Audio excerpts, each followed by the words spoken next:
The first time I saw Nora Bell cry, she was standing in my hallway with her dress unzipped to her waist. Not half undressed in the way movies try to make glamorous, not dramatic, not seductive, not any of the easy things a man can joke about later. She was barefoot on my old hardwood floor, one hand clutching the front of a navy blue dress to her chest, the other shaking behind her back where the zipper had stuck.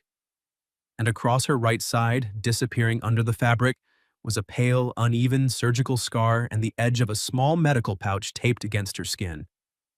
She looked at me like she had just handed me a reason to leave the room. Then she whispered, "That's why no one wants me." And I heard myself say, before my common sense could stop me, "I do." But that wasn't where it started. My name is Miles Turner. I was 32, a commercial photographer in Denver, and I had become very good at making other people's lives look warmer than mine actually was. Weddings, restaurants, family portraits, engagement shoots where couples looked at each other like gravity was optional. I shot them all. Then I came home to a quiet two-bedroom apartment over a bakery, ate whatever could be microwaved in under 3 minutes, and told myself peace was better than disappointment. That was my official line. The unofficial one was that my last relationship had ended with my girlfriend saying, "You're kind, Miles, but you're always bracing for impact." She wasn't wrong. So when my landlord raised the rent and my sister suggested I get a roommate, I laughed for a full 10 seconds. "A stranger?" I asked. "Human contact," she said. "I know it's alarming." That was how Nora entered my life.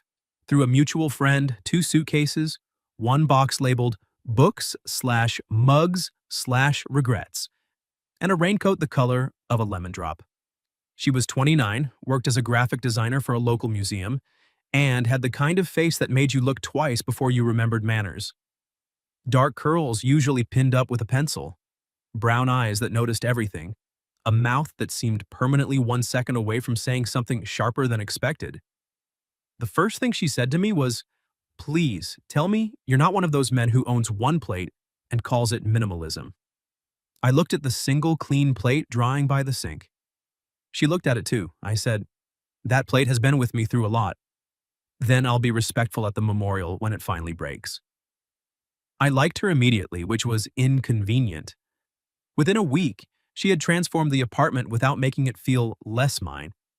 She put herbs on the kitchen windowsill. She hung a small print of a fox wearing reading glasses near the front door. She bought actual dish towels and said my paper towel system was a cry for help with perforations. We became easy in the way two guarded people sometimes do when neither one asks too much too fast. She learned I took coffee black, not because I was tough, but because I kept forgetting to buy milk. I learned she listened to old soul music when she cooked and hummed only the parts she didn't know.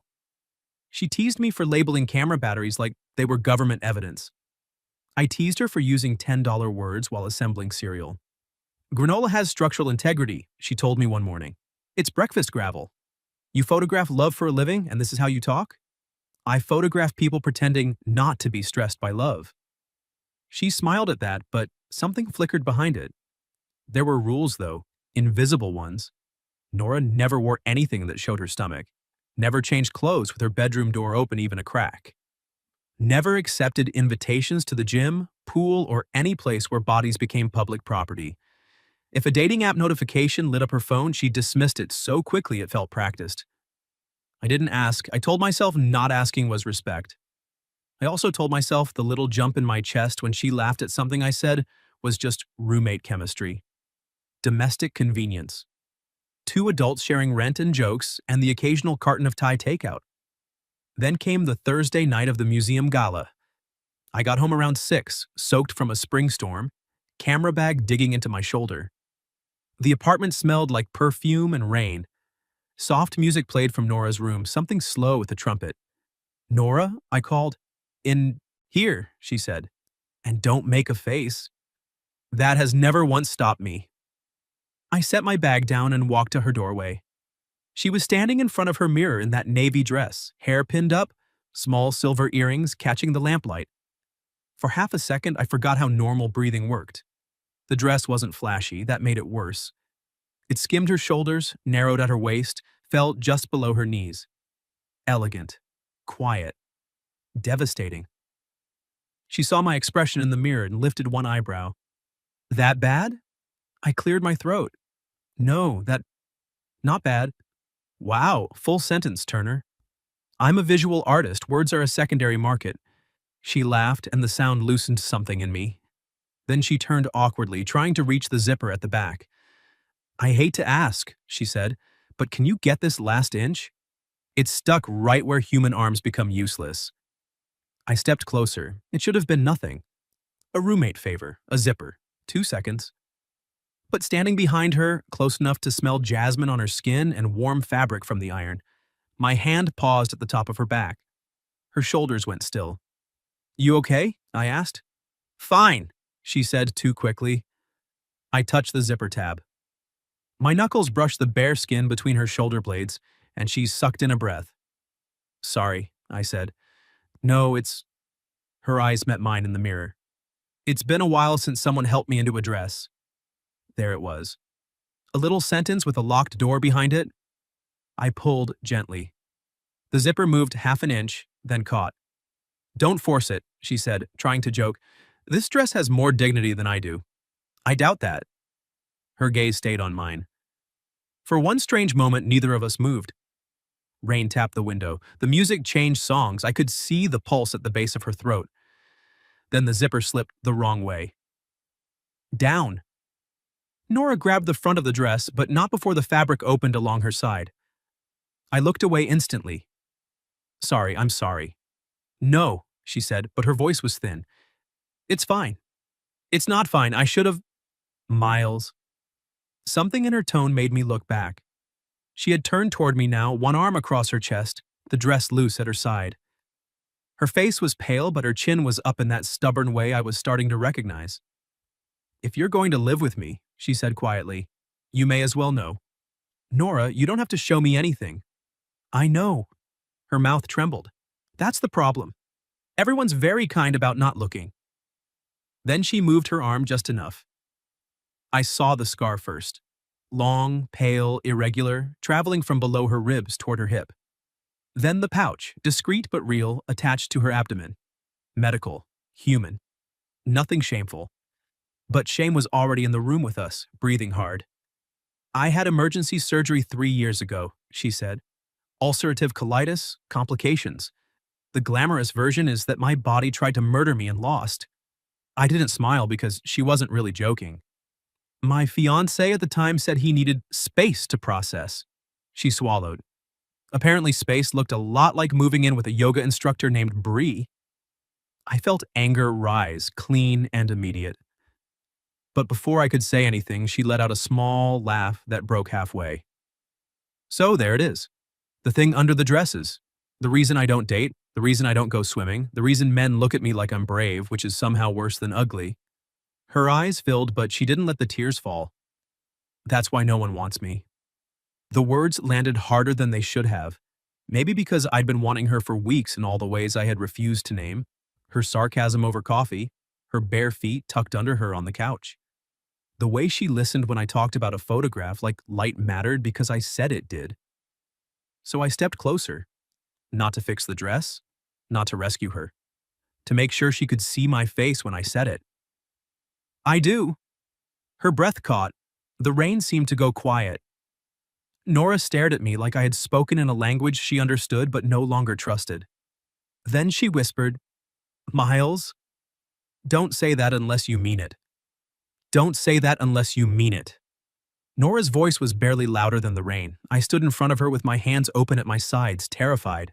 That one wrong movement would turn a true thing into pressure. I mean it, I said. Her eyes searched mine, sharp and disbelieving and wet. You barely know what you're talking about. I know I want you. She flinched, not away exactly. More like the words had touched a bruise. I softened my voice. Not because I saw this, not in spite of it either. I wanted you yesterday when you stole the last dumpling and pretended it was for feminism. Her mouth twitched. I wanted you last week when you fell asleep on the couch during that terrible vampire documentary and drooled on my throw pillow. I did not drool. You marked territory. A small, unwilling laugh escaped her. Then her face crumpled again, and she looked down at the loose fabric gathered in her fist. I don't know how to be looked at, she admitted. Not like this. That was the first time I understood the difference between privacy and loneliness. I took a slow breath. Can I help you with the dress? She hesitated. Only the zipper, I added, and only if you want. Nora nodded once. I stepped behind her again. This time she watched me in the mirror. Her shoulders were tense, but she didn't hide. I gently eased the zipper back up, careful where the fabric caught near her side. My fingers brushed her skin once and she closed her eyes. Still okay? I asked. Yes. A beat. Scared? But yes. The zipper slid into place. I didn't move away immediately, neither did she. In the mirror, we looked like something almost intimate. Her in that impossible blue dress, me damp from the rain, standing close enough that if she leaned back, she'd touch my chest.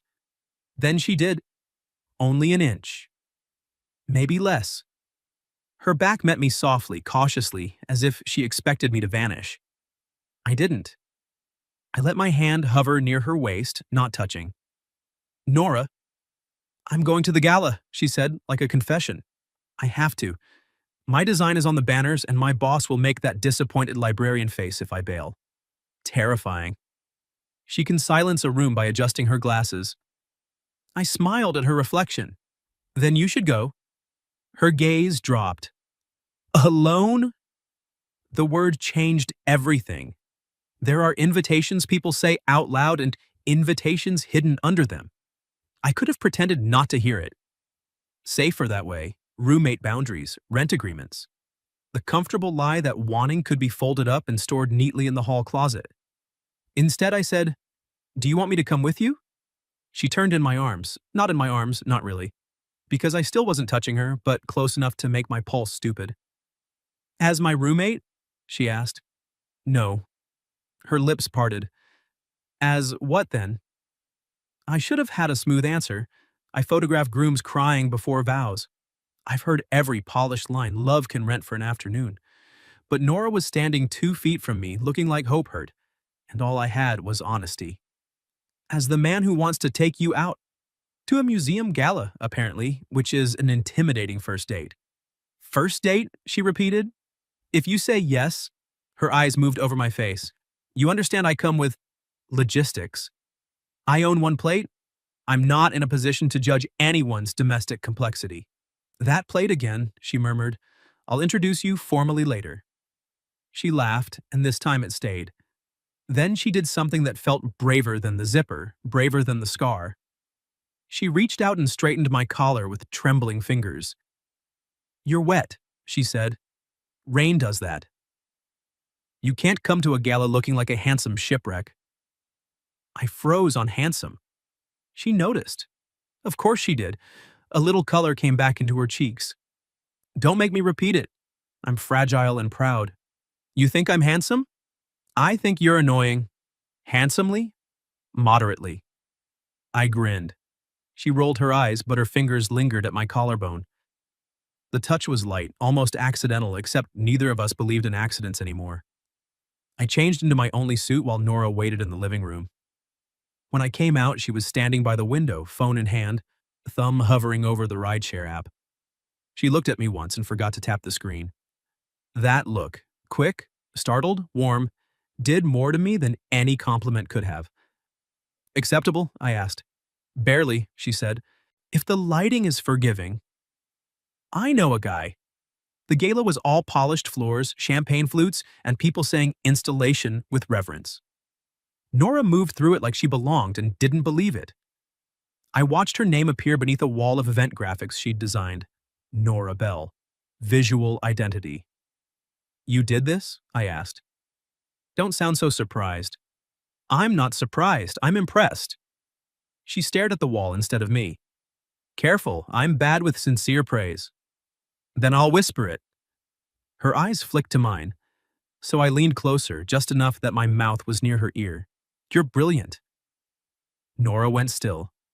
Around us, people laughed and clinked glasses, but her hand found mine in the crowded room, hesitant at first, then firmer. She didn't look at me when she did it. That made it feel even more real. We walked through the exhibit hand in hand. At one abstract sculpture made of twisted copper, she tilted her head and said, "This looks like a plumbing emergency with confidence." I choked on my champagne. A man nearby glared. Nora smiled serenely. Art is subjective. Halfway through the evening, she tugged me into a quieter gallery where black and white photographs lined the walls. She stopped in front of a portrait of an elderly couple sitting on a porch, their hands clasped between them. "This one," she said. "I like this one." "Why?" "They look like they've annoyed each other for 50 years and still choose the same bench." I looked at the photograph, then at her. "That's the dream?" "Maybe." She hugged her arms around herself. "Not perfect, just chosen. Again and again." I wanted to kiss her then. The wanting must have shown because her breathing changed. She glanced at my mouth, then away. "Miles," she whispered, "I won't unless you ask." Her eyes came back to mine, darker now. What if I'm tired of asking myself not to want things? My heart kicked hard. Then ask for this. For a second, fear crossed her face. Then something stronger followed. "Kiss me," she said. I did. Softly at first, giving her every chance to step back. She didn't. She leaned in, one hand gripping my lapel, and kissed me like she was testing whether joy would hold her weight. It did. When we broke apart, her forehead rested against my chin. "Still want me?" she asked, but there was a fragile tease under it now. I brushed my thumb over her knuckles. More. Her smile was small and stunned. Then, from the doorway of the gallery, a man's voice said, "Nora?" She went rigid beside me. I turned. A tall man in an expensive gray suit stood under the archway, staring at her like he'd seen a ghost he used to own. Nora's hand tightened around mine. "Julian," she said, "I didn't know you'd be here." Julian Vale looked exactly like the kind of man who knew which fork to use and which apology to avoid. His gaze moved from Nora's face to our joined hands. "Oh," he said, "I didn't realize you were seeing someone." Nora's fingers trembled once against mine. Then she lifted her chin. "I am." 2 words, quiet, clear. I didn't say anything because they weren't mine to prove, but I held her hand the way she held mine, not as a shield, as an answer. Julian's smile thinned. "Good for you." It sounded like he'd said, "How brave." Nora heard it too. Her shoulders tightened. I felt the old impulse rise in me, the protective one, the one that wanted to step forward and make a clean, cutting remark. But Nora had told me once that people often mistook her silence for weakness when really she was deciding whether they deserved oxygen. So I waited. "How's Bree?" she asked. Julian blinked. I coughed into my fist. Nora's mouth twitched. "We're not together anymore," he said. What a shock to the institution of yoga. This time I didn't manage to hide my laugh. Julian looked at me properly for the first time. "And you are?" "Miles," I said. "Her date," Nora added. My chest went warm, ridiculous and bright. Julian's eyes flicked back to her. "Nora, could we talk privately for a moment?" "No," she said. The word landed cleanly between us. His face changed, not anger. Something worse. Injured entitlement. "I just wanted to say I've thought about how things ended." "In public?" Nora asked. 3 years later? Near a copper? Plumbing emergency? My laugh escaped again. She squeezed my hand, maybe a warning, maybe gratitude. Julian exhaled. "I handled it badly." "You left," she said. "Yes. You left while I was still learning how to stand up straight after surgery." His expression tightened. I was overwhelmed. Nora nodded slowly. "So was I." The room seemed to shrink around those words. For once, Julian had nothing smooth to say. Nora looked at him for another second, then turned to me. "I'd like to go home." "Okay," I said. No drama, no grand exit. Just okay. We got our coats and stepped into the rainy night. The air smelled like wet pavement and lilacs from the planters along the museum steps. Nora didn't cry. She didn't speak either. The rideshare was 12 minutes away.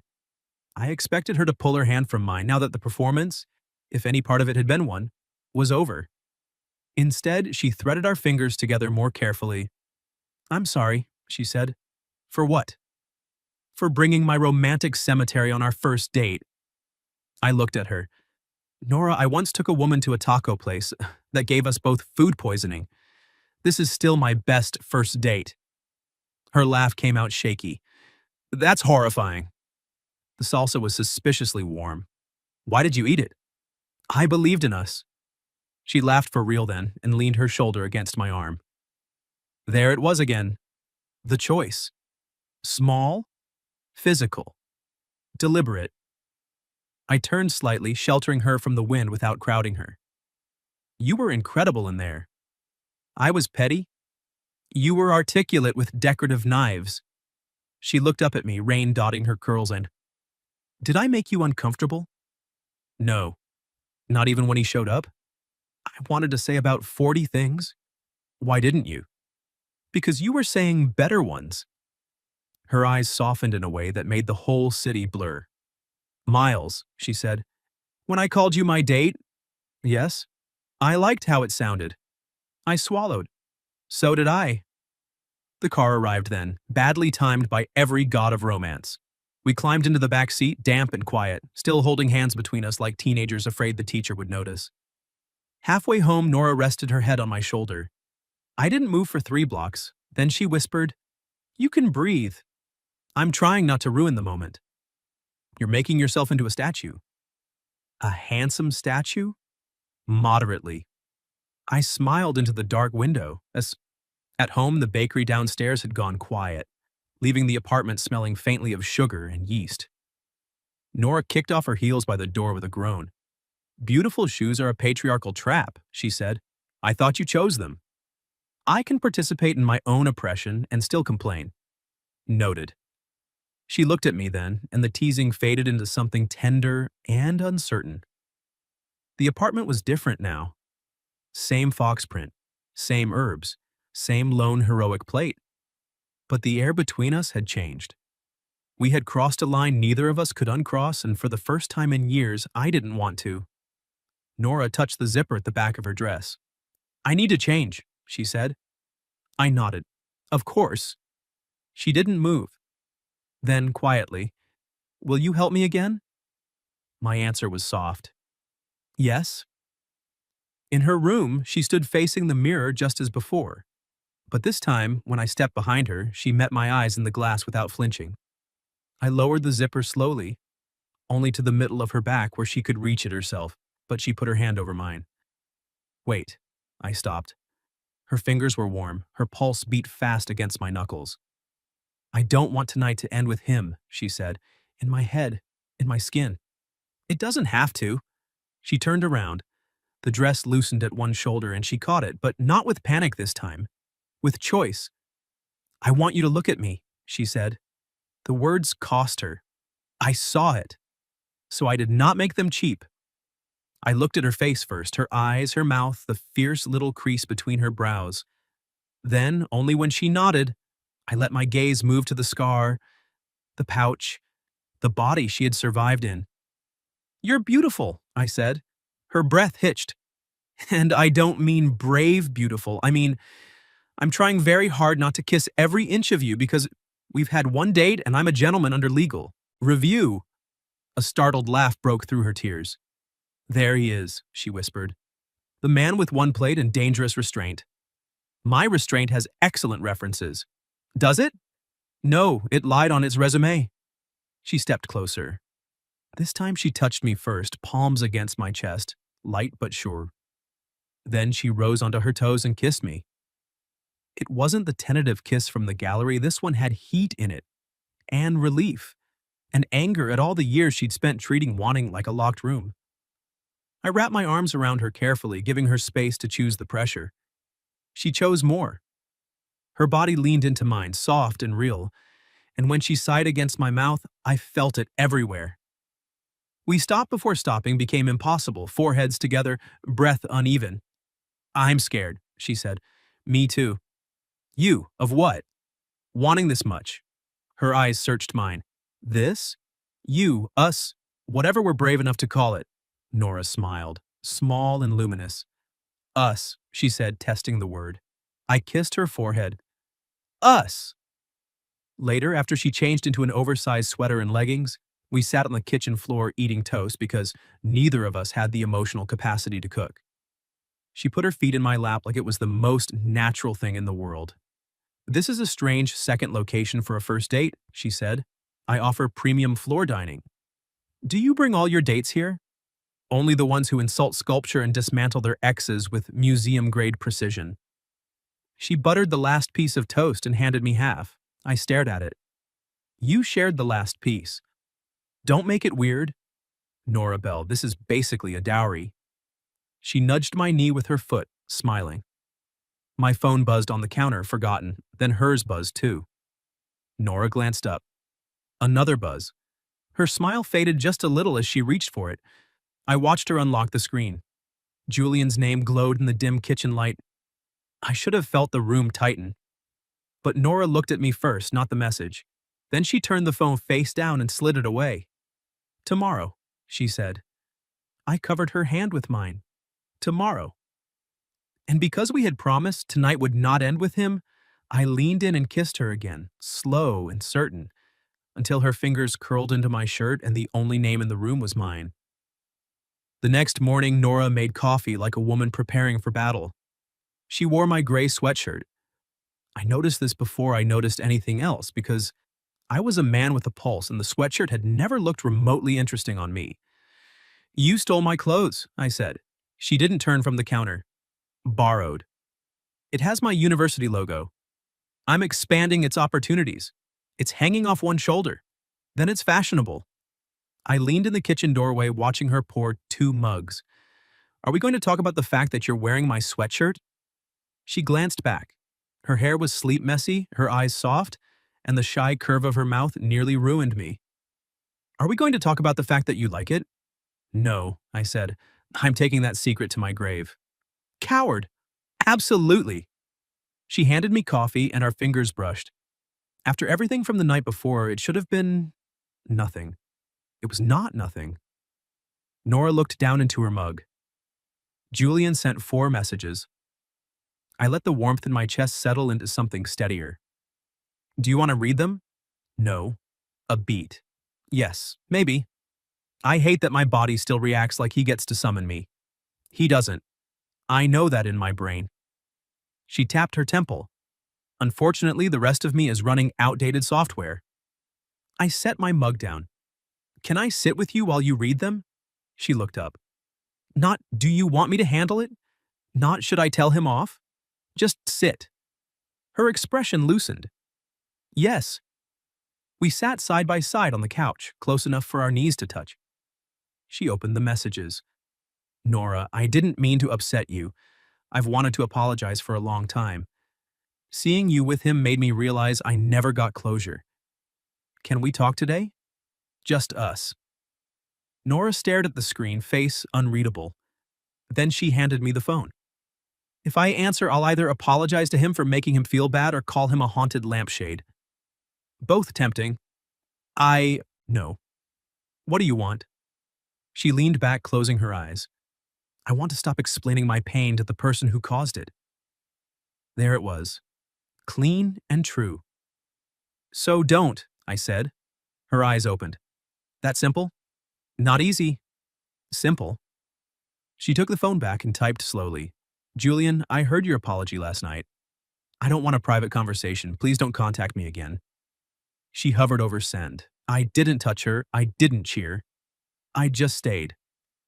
She pressed send. Then she dropped the phone onto the cushion and exhaled like she'd been holding her breath for 3 years. I reached for her hand. How do you feel? Like throwing up. Romantic. She laughed weakly and turned into me, tucking her face against my shoulder. Also proud. I kissed the top of her head. Good. For a while we stayed like that, coffee cooling on the table, rain tapping softly at the windows again. Her fingers traced absent shapes over the back of my hand. I need to ask you something, she said. Okay. If this gets complicated, are you going to decide it was too much?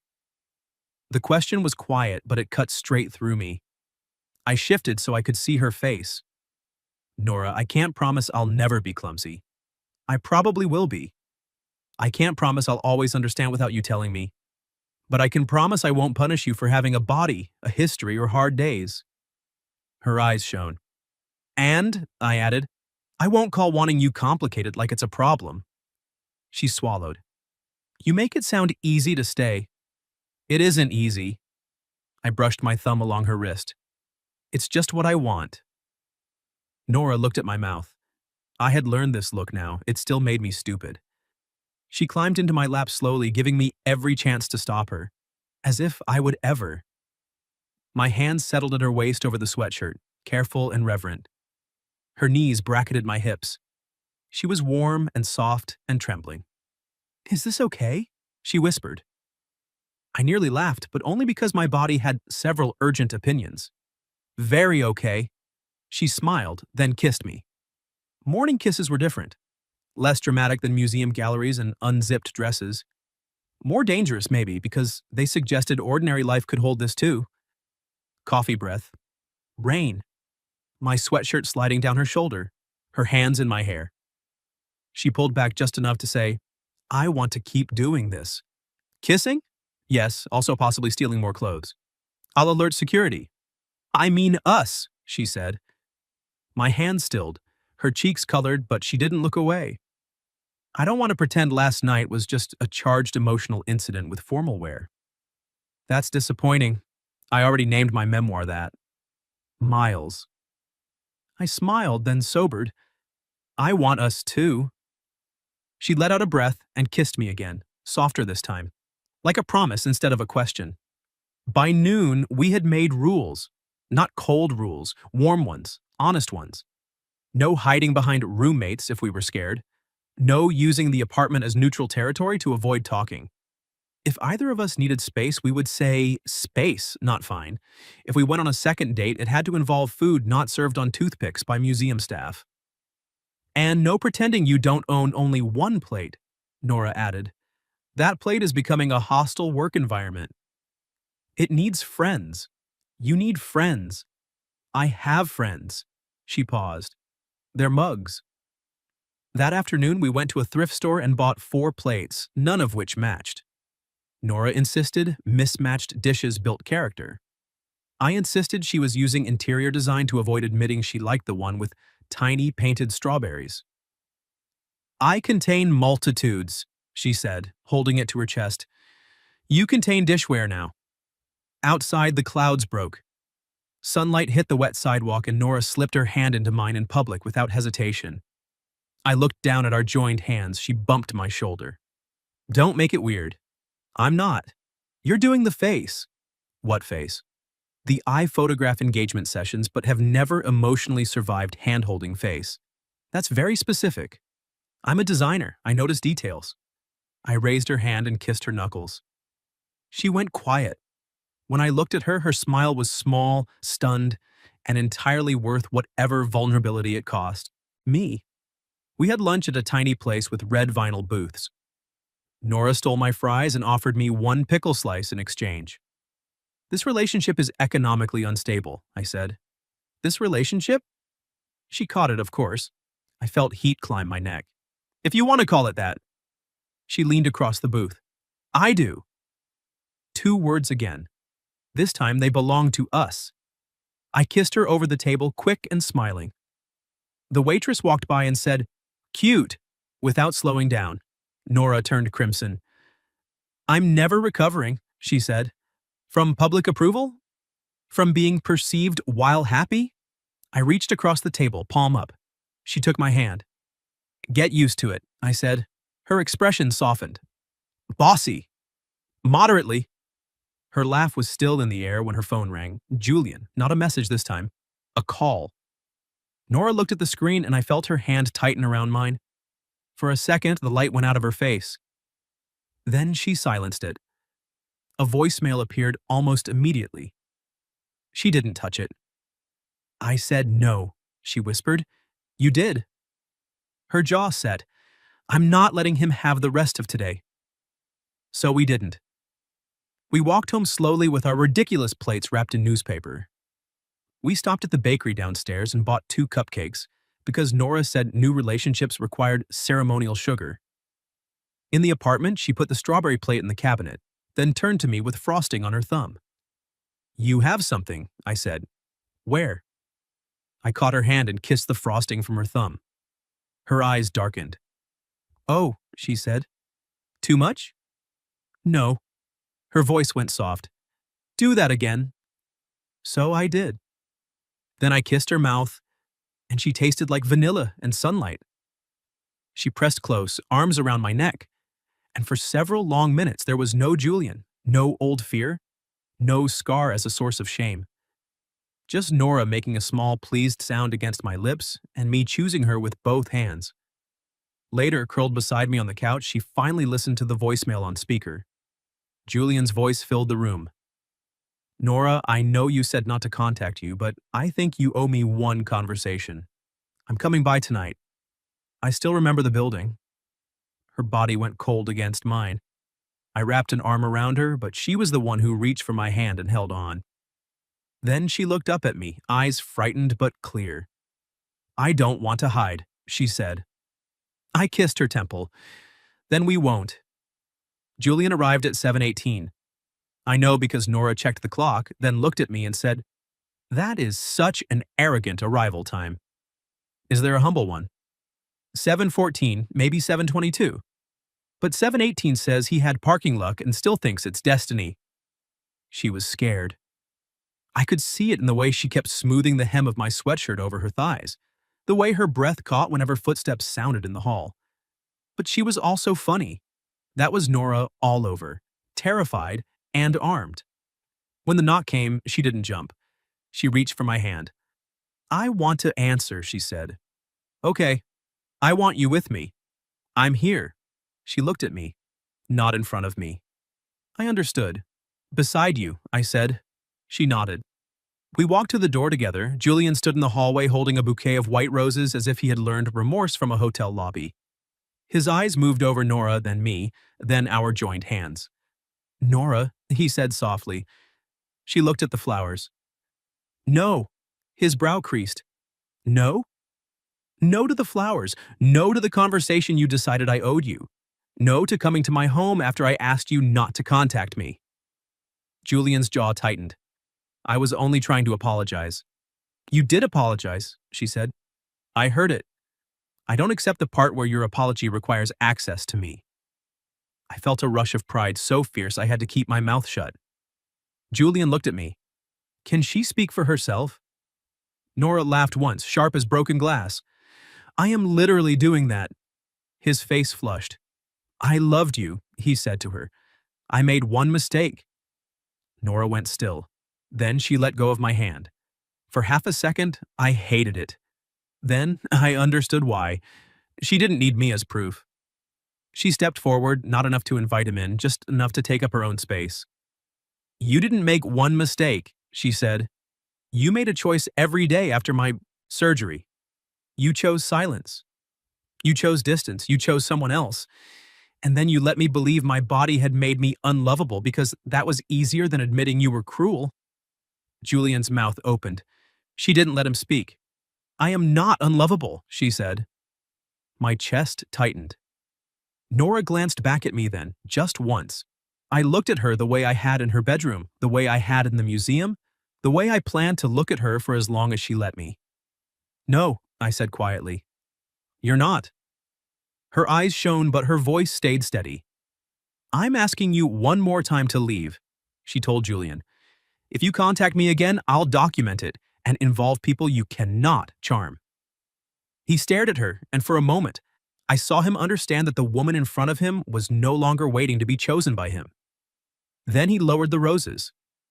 "This is really what you want?" he asked. Nora reached back. I took her hand. "Yes," she said. Julian left with his lobby flowers. When the stairwell door closed behind him, Nora shut our apartment door and locked it. Then she turned, pressed her back to it, and burst into tears. I went to her but stopped a step away. "Can I hold you?" She nodded hard. The second my arms went around her, she folded into me. Not collapsing, not breaking, letting go.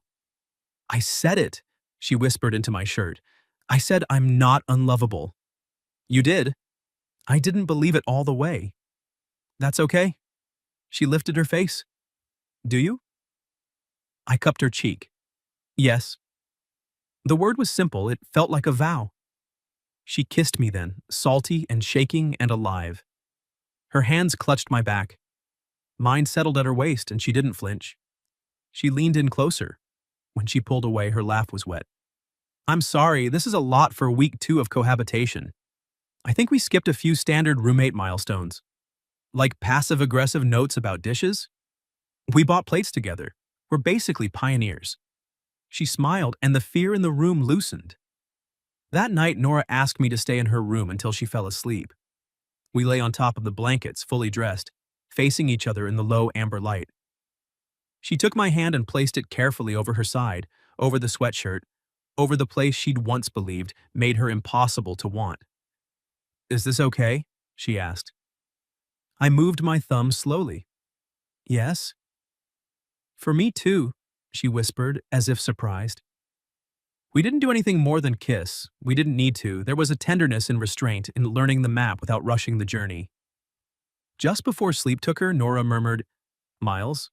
Yeah? You can have drawer space. I smiled in the dark. In my own apartment? Don't be difficult. I'm making a romantic gesture. Then I accept. Her mouth curved against my shoulder. Good. By the following spring, the apartment no longer looked like a man was losing a long argument with loneliness. There were 6 plates in the cabinet. None matched. The strawberry one was Nora's favorite, though she maintained it belonged to the household aesthetic. The herbs in the window had become aggressive. The fox print by the door had been joined by one of my photographs. Nora on the fire escape at sunrise, wrapped in a blanket, laughing at something I had said. I had taken hundreds of pictures of brides, grooms, rings, first dances, perfect centerpieces. That photo was the first one that ever felt like home. Nora still had hard days. Some mornings she hated the pouch. Some nights, a smell, a zipper, a careless phrase online could send her quiet. But she stopped apologizing for being quiet. I stopped trying to solve every silence. We learned each other. She learned that I got scared when things were good because good things felt fragile. I learned that she liked being kissed at the kitchen counter but hated being surprised from behind. She liked my hands on her waist if she put them there first. She liked dancing barefoot while pasta boiled. She liked when I called her beautiful casually, not like an announcement, but like weather. You're beautiful, I'd say while she watered basil. You're biased, she'd reply, deeply. Professionally unreliable. Madly. The first time she went swimming with me, we rented a small cabin near a lake 2 hours west. She stood on the dock in a high-waisted black swimsuit, arms wrapped around herself staring at the water like it had asked her a personal question. We can leave, I said. She shook her head. I don't want to leave. Okay. I also don't want you to stare. Okay. And I do want you to think I'm hot. That one I can do silently or with a brief presentation. She laughed, nervous and bright. Brief. I looked at her, really looked, and felt the same pull I'd felt the night of the blue dress, only deeper now. Not shock, not pity, not curiosity. Love. You are the most beautiful woman I've ever seen, I said. Her eyes filled. That was not brief. I edited for time. She walked to me then, took my face in both hands and kissed me under the wide blue sky. Then she jumped into the lake with a shriek so dramatic a bird fled a nearby pine tree. I followed, laughing. When she surfaced, curls slicked back, scar and pouch visible, sunlight breaking around her shoulders, she looked breathless and furious with joy. Don't you dare cry, she warned me. I'm not. You are. It's lake water. You're a terrible liar, Turner. She swam to me, wrapped her arms around my neck, and let me hold her there in the cold, bright water. A year after the night she unzipped that dress, Nora wore navy again. Not to hide, to celebrate. We hosted dinner for our friends in the apartment over the bakery using every mismatched plate we owned. Nora made pasta. I burned the bread. She called it textural contrast because she loved me. Later, after everyone left, music played softly from her room. The same old soul playlist from that first gala night.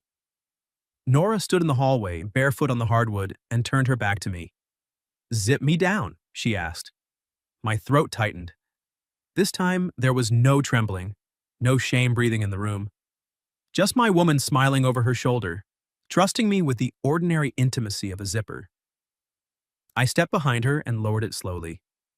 She turned, the navy fabric loose at her shoulders, and kissed me like choosing had become easy. Not because the fear disappeared, because love had become louder. And as the bakery downstairs began its midnight work, filling our home with the scent of sugar and bread, Nora pressed her forehead to mine and whispered, "I'm wanted." I held her face in my hands. "Yes," I said, "you are." What would you have done if your new roommate unzipped her dress, showed you the scar she believed made her unwanted, and trusted you with that pain? Have you ever experienced something similar? Tell your story in the comments. If you like this one, leave a like, subscribe, and I'll see you in the next video.